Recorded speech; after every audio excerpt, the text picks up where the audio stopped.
Greetings everyone, Archimedes here, and welcome back to another Brick-filled LEGO video. Today, in our Making Connections series, we're going to be taking another look beneath the brick, this time, how to use pins to attach LEGO bricks in strange and new angles. So let's take a look, shall we?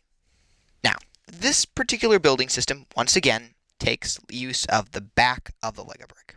Once again, we can see the tube in the center and the open outline around it.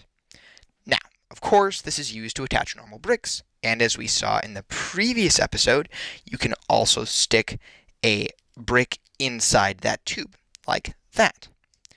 However, if you take any sort of Technic pin or axle and stick it in this hole, you can see that it fits, well, really quite perfectly in the middle. So great, Arci. Yeah, I guess I can attach LEGO beams to my bricks. Is that what you're saying? Well, yes, you can actually. I actually have never thought of doing that, but that might be useful one day. However, this is also excellent if you take another brick and stick it on the other side. Voila! Well, as you can see, we now have a LEGO brick facing in each directions, whereas usual building has a construction where all the studs are facing up and the tubes are facing down. This allows you to reverse the action, allows you to have studs facing in each direction. This pin through the center connection system works with pretty much every single LEGO piece that has a long hole in them. I find it particularly useful when using these little tube pieces, and that's just one of many, many options. Also, using Technic pins, but not axles, you can stick the pins into the places where the studs would normally sit, and once again, they nest nicely next to the tube in the center, and could be used to pin two bricks together, or pin an axle on it, or something of the like. On 1x sized bricks, one can do the exact same thing with the pins. Though once again, axles don't work. As you can see, if you stick one in there, they fall out. You decide how this works best for you. However, as you might have noticed, there's a slight spacing in between the two bricks when you attach them with the pins. As you can see, there's a little slot in between. So it's not a perfect fit.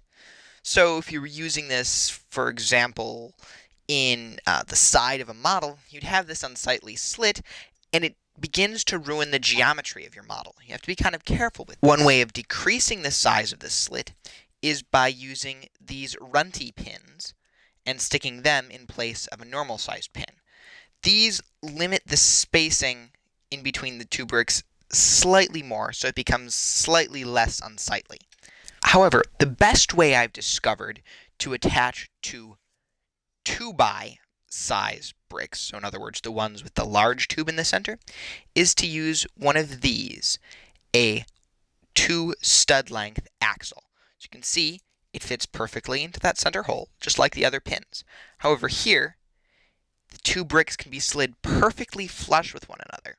So this is, at least for the 2x sized bricks, the cleanest way to attach two bricks together in opposite directions. Unfortunately, as of yet, I haven't found a perfectly flush connection system with 1x sized bricks, which are often the best size to use in models that require a technique like this. However, using the runty pins still does a pretty good job of bringing the two flush together. You have to look fairly closely to see them, and if you allow a little bit of shadow over this part of the model, no one ever notices the slit. Now, you ask me, Arci, just where do I use this technique? Well, there are a multitude of uses for it, honestly. But one of them you could check out would be in my April MOC, where I use the reversing brick pin thing in my city skyline. I also used it in Excalibur, and, well, heck, it's a really, really useful technique. I don't care if I used it or if other builders have. It really can improve your building style, your technique, and everything you're capable of doing. Well, ladies and gentlemen, that was Beneath the Brick Part 2. As you can see, there are a ton ton of options, a ton of different connections, just beneath the surface of your normal, everyday Lego brick, this time involving pins.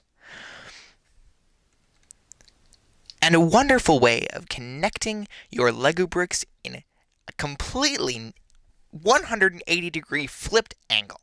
Well, ladies and gentlemen, I hope you liked this video. I hope that it was interesting or informative, or at least that it entertained you for a little while. If you did in fact like this video, please comment, rate, and subscribe. If you didn't like this video, still, please comment and rate, and if you really want, still, please subscribe too. I want to hear what you have to say would make my videos, my channel, different and better. And of course, if you have any suggestions for these videos. Well, ladies and gentlemen, I bid you all farewell, and I just realized I really like saying well.